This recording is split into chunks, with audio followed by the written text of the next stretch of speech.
Alright, y'all. Just got done with the whole week of leg workouts. I was working all but one day. I worked twice a day on my legs.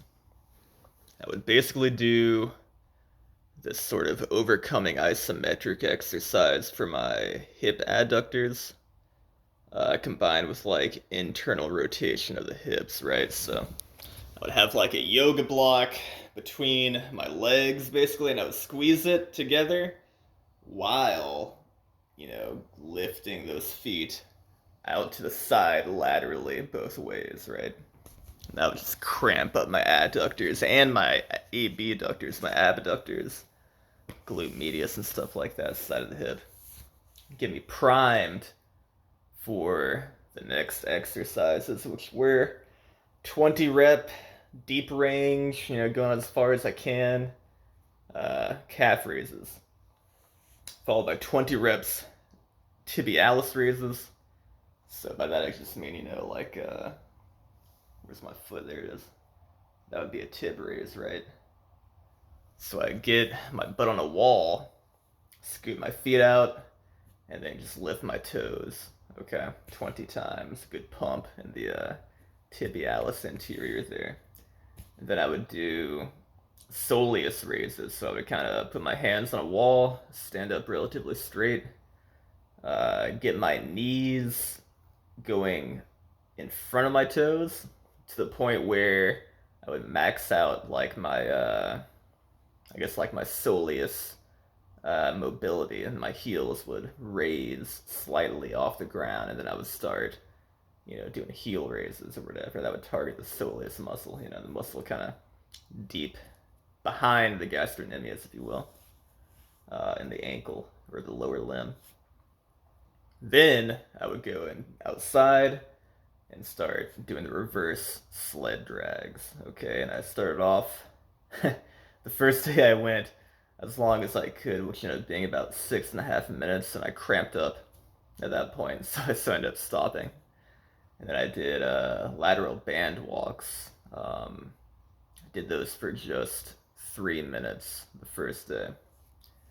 Then the following day, I I did the same exact exercise to start off with, but then when I got to the sled drags, I decided to try 3 minutes. Okay, 3 minutes only. 3 minutes reverse, and then the get out the resistance band and do 3 minutes lateral walks, and then just do some like basic kind of active stretches after that, which I've shown on my channel already. This would all take like maybe 35 minutes or so. And I would do that twice. I would do it in the morning before breakfast, and in the evening shortly after dinner, about 12-hour break in between.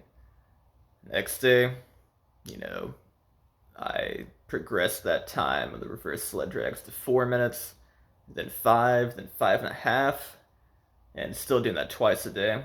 Then the next day it was gonna storm in the afternoon, so I decided to go ahead and do like twice the volume in the morning. So I did like an 11 minute, sled drag, and like a 5.5 minute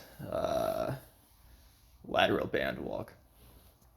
Then the next day went back to 5.5 minutes in the morning, 5.5 in the evening, and then same thing the next day. And then the next day, I decided to kind of deload, and I took all the weight off the sled and just did walking with that, like, little bit of resistance the bear sled provides.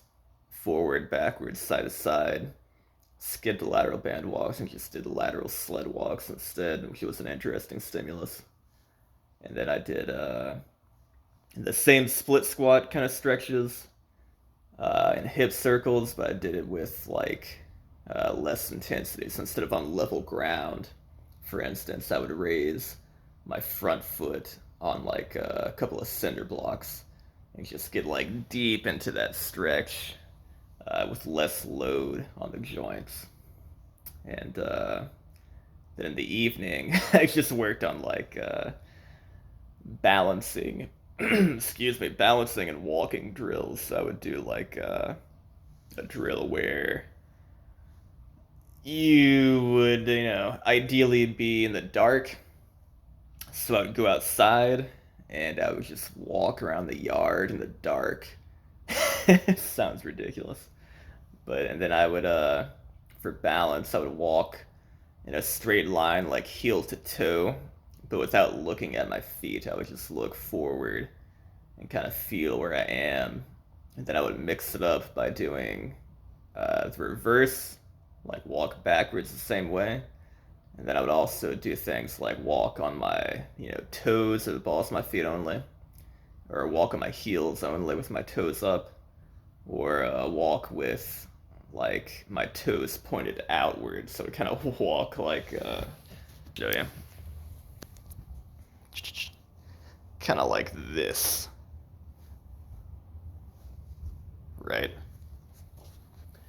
In the dark, not looking at my feet, so it makes for a good balancing drill, a good kind of core and ankle and foot stability and hip stability drill.